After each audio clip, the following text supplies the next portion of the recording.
Rail world کے معزز دوستو، جب بھی آپ کسی اخبار، تاریخی کتاب یا رسالے میں تاریخی لوگوں کی فہرست دیکھتے ہوں گے تو آپ کو اس فہرست میں نواب آف کالا باغ کا ذکر ضرور ملتا ہوگا، جن کو تاریخ میں ایک اہم کردار کی حیثیت حاصل ہے۔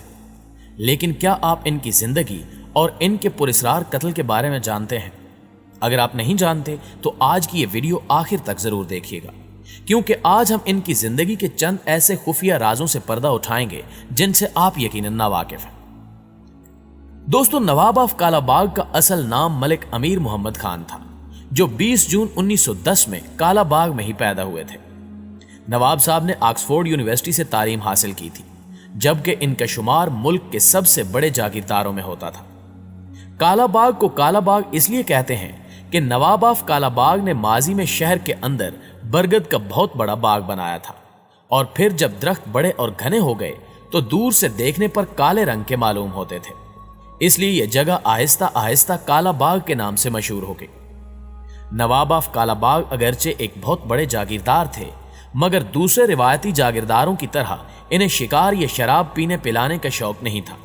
یہاں تک کہ یہ سگریٹ تک نہیں پیتے تھے۔ وہ ایک نوابی ٹھاٹ باٹ کا نمونہ تھے، مگر ان کی نجی زندگی صاف ستھری تھی۔ جبکہ وہ گھوڑے پالتے، بھیڑوں کے گلے رکھتے، ڈیری فارم کے مویشی تھے اور اپنی زمینوں کی دیکھ بھال کرتے تھے۔ وہ شلوار قمیض، اچکن اور پگڑی استعمال کرتے، اور ان کے بیٹے بھی یہی لباس پہنتے تھے۔ اس کے علاوہ وہ ایک قبیلے کے سردار کی طرح تھے، اور ان کا ہر لفظ ایک قانون تھا۔ جبکہ یہ بھی حقیقت ہے کہ ان کے دور گورنری میں میاں والی میں قتل و غارت کا بازار گرم رہا، لیکن انہوں نے سیاسی مخالفین کو ابھرنے نہیں دیا اور انہیں دبا کر رکھا، مگر جو دبائے نہیں جا سکے انہیں مرات دے کر قابو میں کر لیا۔ نواب آف کالا باغ جاگیرداری نظام کے حامی تھے، اور انہوں نے ہاریوں میں زمین تقسیم کی مخالفت کی۔ جب نواب آف کالا باغ کی بیگمات بازار سے گزرتی تھیں تو یہ حکم جاری ہوتا تھا کہ بازار کی بتیاں گول کر دی جائیں، اور اس کے بعد مسلح آدمی آتے اور جو مرد گزرگاہ میں مل جاتا اس کی ہنٹر سے پٹائی کرتے۔ اس شہر میں باقاعدہ انٹیلیجنس فورس کام کرتی تھی۔ یہی وجہ تھی کہ نواب آف کالا باغ کی زندگی میں کوئی سیاستدان اس شہر میں قدم نہ جما سکا، جبکہ مقامی طور پر سیاسی جماعت سازی یا کسی سیاسی جماعت کی حمایت سنگین جرم تھا۔ اس کے باوجود جنہوں نے سیاسی یا احتجاجی آواز بلند کرنے کی کوشش کی، اس کی بھاری قیمت ادا کی۔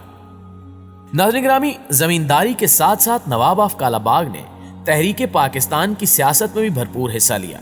اور 1940 میں منٹو پارک لاہور میں جب قرارداد پاکستان منظور ہوئی تو نواب ملک امیر محمد خان اس میں خود بنفس نفیس شامل ہوئے۔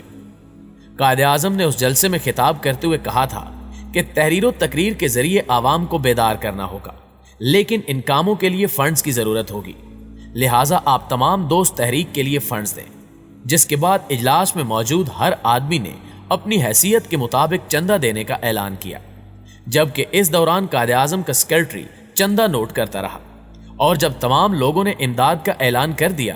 تو اجلاس میں بیٹھے ہوئے لوگوں میں سے ایک خوبصورت دراز قد لنگی سر پر سجائے ہوئے نوجوان پچھلی قطار سے اٹھے اور اعلان کیا کہ سیکرٹری صاحب، جتنا چندہ سب لوگوں نے جمع کرانے کا اعلان کیا ہے اس تمام چندے کے برابر تحریک پاکستان کے لیے میرا چندہ شامل کیا جائے۔ اجلاس میں شامل تمام پنجاب کے رئیس اور خود قائد اعظم محمد علی جناح یہ اعلان سن کر دنگ رہ گئے۔ قائد اعظم نے فرنٹ لائن سے پچھلی لائن میں لگی کرسیوں پر بیٹھے اس نوجوان کی طرف دیکھا اور اپنے ساتھ بیٹھے ہوئے نواب ممتاز دولتانہ سے پوچھا کہ یہ نوجوان کون ہے، جس کے جواب میں دولتانہ نے کہا کہ جناب، یہ ملک امیر محمد خان نواب آف کالا باغ ہے۔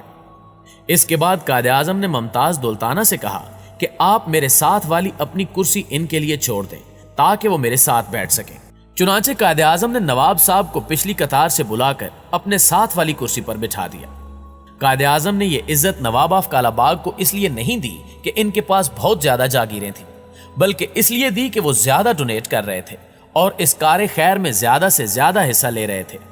اور اس وقت برے صغیر کے مسلمانوں کے لیے یہ ڈونیشن آکسیجن کا درجہ رکھتے تھے۔ یہی وجہ تھی کہ قائد اعظم محمد علی جناح یہ اچھی طرح جانتے تھے کہ کس کو کب اور کہاں بٹھانا ہے۔ کالا باغ کو عالمی میڈیا کے سامنے سب سے زیادہ شہرت اس وقت حاصل ہوئی جب نواب کالا باغ خاندان کے نواب ملک امیر محمد خان گورنر مغربی پاکستان بنے، جن کا عہد گورنری